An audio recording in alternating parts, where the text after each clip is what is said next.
Hey, hello and welcome. This is video analysis from the USBC coaching department. I'm instructor Stephen Padilla. This is from Ms. Haley Davis. She was a student in our Junior Gold 2010 video analysis class in Indianapolis, Indiana. Hope things are going well for you for the summer. Haley, we're just going to talk about a couple things here. We want to take a look at a couple camera views and then do some comparative modeling against one of today's top players. We'll start off with what we see here on your side view. We had a couple of notes that were positives right away. Good athletic positions, good balance at the finish position, and good use of your trail leg. A lot of good things already that we wouldn't want to change, so continue to keep up the good work on those. There are one or two things here that we want to take a look at. We wrote down a note here that says to make sure we look at the tempo, the overall tempo of your swing. 1, 2, 3, 4. Everything seems like it elongates itself on the last couple steps, step 3 and 4. 1 and 2 are really short. 3 and then 4 is really long, so it actually kind of decelerates, and you don't use your legs so much. You have to use your upper body to throw the ball. So we want to try to get the footwork moving faster. Maybe take, and in the first 2 steps, you want to lengthen those a little bit. Try to get 3 and 4 to really accelerate to the line.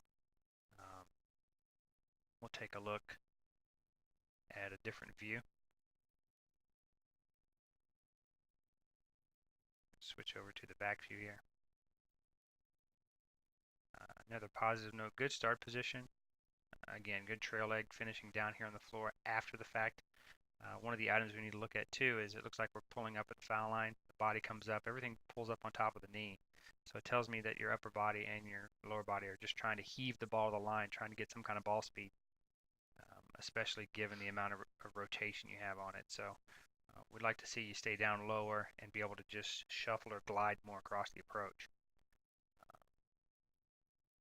From the back view too, we take a look at the hand position at the bottom of the swing, and one of the things we want to talk about doing is either using a wrist device or developing something so that you've got a little more ability to create rotation at the bottom of your swing. The hand's in a little bit weaker position here. You'll see the wrist is actually slightly broken back or broken down.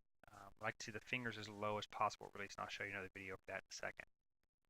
So we want to work on what the hand position at the bottom of the swing and release looks like.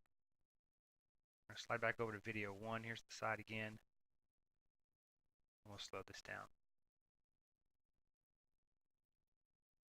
So the ball and the foot lead away on step 1. 2 is the downswing. Again, really short on 2. Really have to go long on 3 because of the top of the swing. And then 4 is in the backswing, going into the downswing now.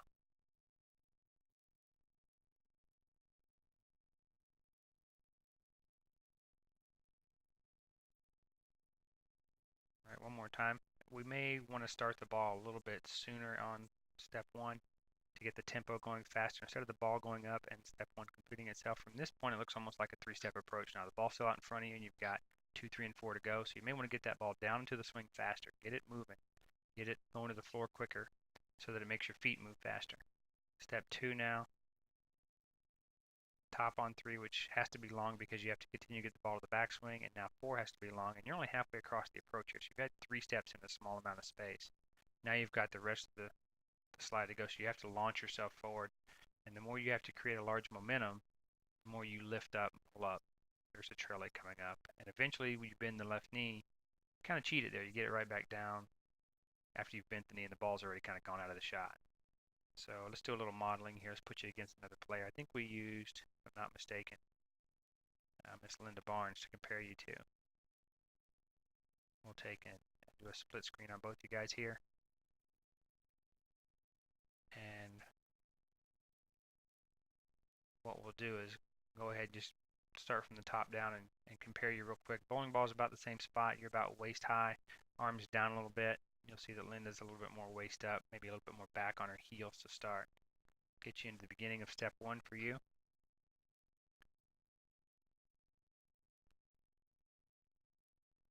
There's step 1, and the bowling ball started to get into a swing. There's a compression of 1. We'll take Linda. She's a 5-step bowler, so after her first step, it's going to be step 2 is going to be her 1 for you. Difference in where the ball is already. She's already got the ball out, away from her body into the swing. Okay, let's take this into step 2. 2 is the downswing. You'll see a really small step for you on 2 right there. Bowling ball trying to get down to the bottom of the swing as fast as it can. Here comes 2 for Linda. 2 about the same spot out in front. We also want to take note of the left arm here. It's one thing we wrote a note on. Yours is kind of hanging by your side here to the left. Linda's going to leave hers out and have a little more of the left shoulder and left arm involved in her shot. So we'll take these away and we'll go into step 3. Now 3 is going to be longer for you because you have to get the ball to the top of the swing. On 3, when you compress it, your ball's still going up. 3, the ball's going to go up, top of the toe for Linda here. There's the big difference in the left arm. You'll see missing here on your video as opposed to Linda's got hers right out there in front of her to help guide and use her upper body slightly in her downswing. Now we're going to the bottom of the swing, or step 4. Good knee bend going into the step here. You're going to start to pull up. You see your head go from low to high. You're using your upper body to try and heave the ball through the shot. And now you're going to, as you follow through, you're going to raise up on your shot. Take Linda to the bottom here. As she heads through, she's going to stay down low as possible. Use her legs as much as possible to try and throw from. As she gets into the bottom of the swing, everything stays low. Trail legs up in the same spot. You'll see that that's a little bit higher, but the left knee stays flexed and her head doesn't get to come up very much.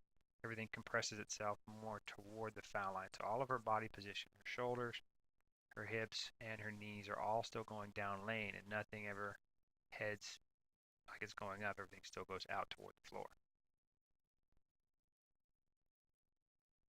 She'll finish, get the trail leg down, and the arm swing comes through.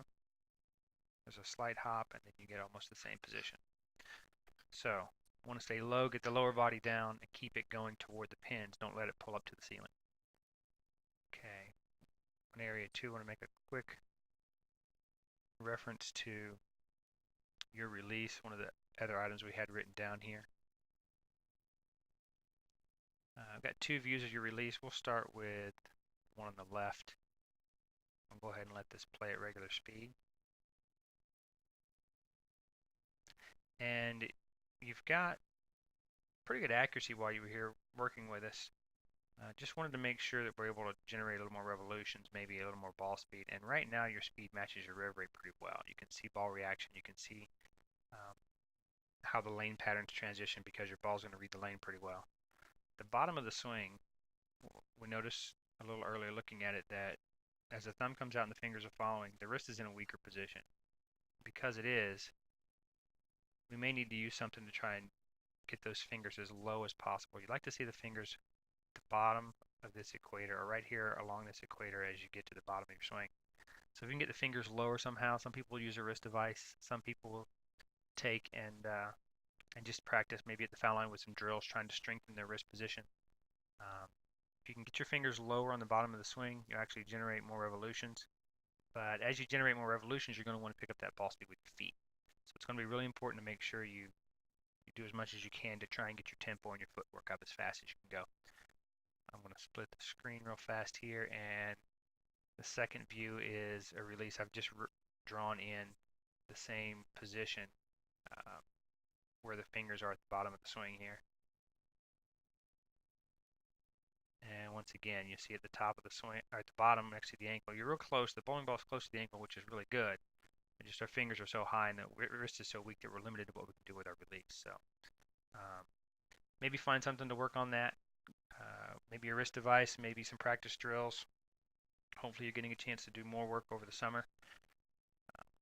We'll go ahead and kind of finish up here. We'll just take a quick front view, show you what it looks like. Hopefully you're getting a chance to work on some things for the summer. We really appreciate you being part of our class. If you have any questions, feel free to give us a call here at headquarters. You've got our contact information if you have any questions about what to work on or what else to work on. Thank you for being part of our class, and we hope to see you again in 2011 when we head to Las Vegas for the Junior Gold Tournament. Take care, enjoy your summer, and have fun bowling.